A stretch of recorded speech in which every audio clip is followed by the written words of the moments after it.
Shalom Vracha, on a pu étudier aujourd'hui le Shulchan Aruch dans le Siman Tavre Shayin Chet Seif Aleph concernant la halacha d'une personne qui n'aurait pas les moyens d'acheter Ner Chanukah et Ner Shabbat. Alors on priorisera Ner Shabbat, dit le Shulchan Aruch, Mishum Shlom Beto, par rapport au principe de Shalom Bayit, que c'est une souffrance de rester dans l'obscurité pendant Shabbat, et ça a préséance sur la diffusion du miracle du Pirsou Menissa de Ner Chanukah. Le Magan Avraham nous dit que néanmoins, à notre époque, Bismanazé, qu'on allume à l'intérieur de la maison, alors c'est possible que la halakha soit différente et qu'on devrait choisir Ner Chanukah avant Ner Shabbat.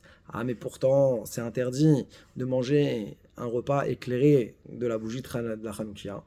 Alors sur ça, il faut dire que quand on n'a pas le choix, comme ce cas-là où on est limité et qu'on n'a qu'une seule bougie, alors ça revient un petit peu comme si on était Beshat Asakana en période de danger, où là on voit qu'on peut réaliser la mitzvah de la Chanukah en posant la Chanukah sur la table, Beshat Asakana, et c'est suffisant, même si à travers cet allumage-là, on va en fin de compte faire un issour, puisqu'on va profiter de l'éclairage de la Chanukah, puisqu'elle a été posée à même la table. Eh bien, voilà comment le Magan Avraham voudrait transposer. Et ça est dit, ça c'est comme la halakha que le Ran aurait dit. Et cette halakha, elle est vraie aussi bien en semaine que pour le Shabbat. Quelqu'un qui n'aurait qu'une seule bougie pourrait allumer de cette façon-là. Sur ça, le Elia Rabbah va lui objecter 3 arguments. Aleph, pourquoi il y a seulement le Magan Avraham qui aurait fait cette distinction-là entre Bisman Azé et Bisman Agmara?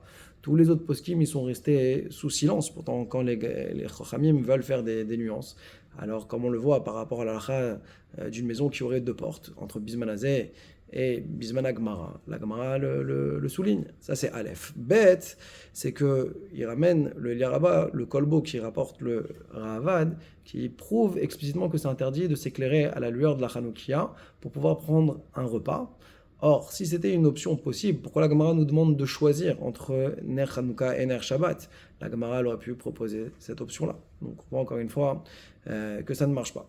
Troisième objection, c'est que même Besharet Asakanas, que le Ran il a été posé avec l'alcha qu'on pourra manger sur la table et ce sera suffisant, là-bas on parle dans un référentiel où il y avait un shamash qui était présent dans l'allumage, qui jouait le rôle de Eker par rapport aux autres bougies, pour dire qu'il y a des bougies de Chol, c'est le shamash, et les bougies de mitzvah, qui sont les bougies de la Chanukah.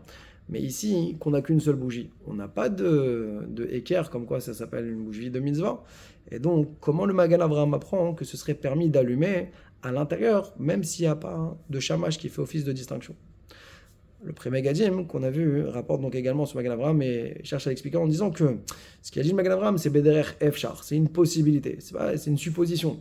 Mais le Yaraba, il est cholek sur lui. Et d'ailleurs, il ramène que le Shulchan Aruch, le Rama, il n'y a pas de nuance à faire entre Bisman Agmara et Bisman Azé. Ça reste que c'est interdit par rapport au fait qu'ils étaient sotem, ils n'ont pas marqué de nuance entre les 2 périodes. À savoir donc que la Shabbat passerait avant. Néanmoins, pour le Magan Avraham, il veut l'expliquer en lui disant que pour le Magan Avraham, c'est pas dérangeant qu'il n'y ait pas de Eker, que ce soit les Shem Mitzvah, c'est pas gênant, et c'est pour ça que même en semaine, quelqu'un qui n'aurait qu'une seule bougie, il allumerait avec Bracha. Et voilà, et en même temps, il dira que simplement l'emplacement qu'il faudra lui mettre sera à la porte, dans un endroit où on voit que c'est un emplacement de mitzvah et pas d'éclairage. De cette façon-là, il pourra aussi ne pas rester dans l'obscurité. Chazak ou Baruch.